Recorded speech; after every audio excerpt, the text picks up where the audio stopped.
स्वागत है मगी लोकगीत चैनल में आप सभी को।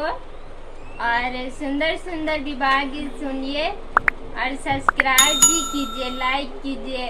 आप लोग सब्सक्राइब लाइक करते हैं तो बहुत अच्छा लगता है, आप सबसे खुशी मिलता है।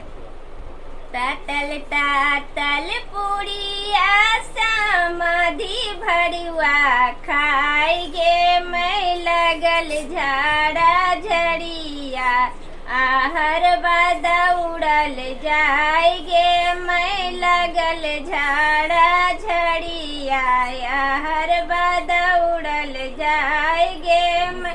तातल तातल पूड़िया समाधि भरुआ खाएगे मैं लगल झाड़ा झड़िया आहर बादा उड़ल जाएगे मैं लगल झाड़ा झड़िया आहर बादा उड़ल जाएगे मैं।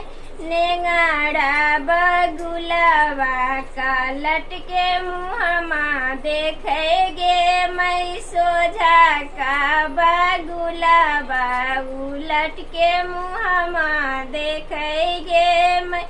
तातल तातल सब्जी समाधि भरुआ खाएगे मैं लगल झाड़ा झड़िया आहर बादा उड़ल जाएगे मैं लगल झाड़ा झड़िया आहर बादा उड़ल जाएगे मैं।